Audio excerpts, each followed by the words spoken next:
عشان كده في ناس بتقول لك ايه، طب ما المصريين كانوا فين من الحاجات دي؟ المصريين عملوا ايه؟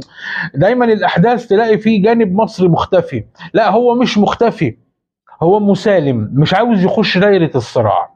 عشان كده دايما لما نلاقي مثلا سيرة الصراع المصري، الفارسي، المصري الروماني، المصري اليوناني، تأكد تماما ان القاعدة العريضة من الشعب كانت خارج نطاق الخدمة وقتها. مش خارج نطاق الخدمة كان هم مش مشاركين في الحرب، لا ده كمان مش مشاركين في الأحداث، وحتى النتائج هم اللي بيتحملوها لوحدهم. يعني فلان بيتخانق مع علان، هم بره الموضوع خالص. دي طبيعة المصريين.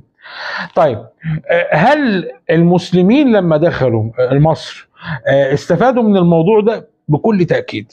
طيب، هنا أنا مش عاوز أرشح أو أقول موشحات تمجيد في الإسلام فقط، وأقول إن ما كانش فيه أطماع أو كذا. لا، أنا عايز أقول ببساطة خالص إن مصر عظيمة. مصر سلة خير للشعب الفارسي، وسلة خير للشعب الروماني، وسلة خير للشعب اليوناني. وماله لما تكون سلة خير للمسلمين؟ ايه المشكلة؟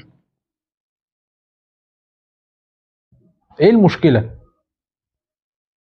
امبراطورية كبرت وفرضت وجودها سياسيا او على الصعيد السياسي، ما فيهاش مشكلة، ده حقها.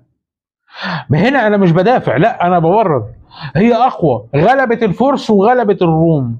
وبما ان الاتنين عظماء في نظر الجميع، وبما ان الاتنين من اقوى الامبراطوريات اللي حكمت في الارض، يظهر امبراطورية تانية تضربهم الاتنين وتغلبهم الاتنين وتمحي وجود الاتنين وتسيطر على البقاع. ايه المشكلة؟ سواء بقى فازت بالسيف او فازت بالكلمة، فازت بالعقيدة او فازت بالاعتقاد، مفيش مشكلة. النتيجة ايه؟ ان الفرس خدوا على قفاهم وان الرومان خدوا على قفاهم. وهنا عايز افتكر حديث جميل جدا للرسول صلى الله عليه وسلم.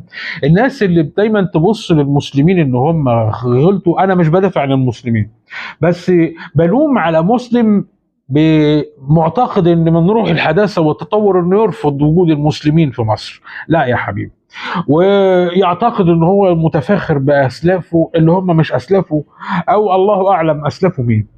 في حديث للرسول صلى الله عليه وسلم بيقول ايه؟ ان الله اذهب عنكم عبية الجاهلية وفخرها بالآباء.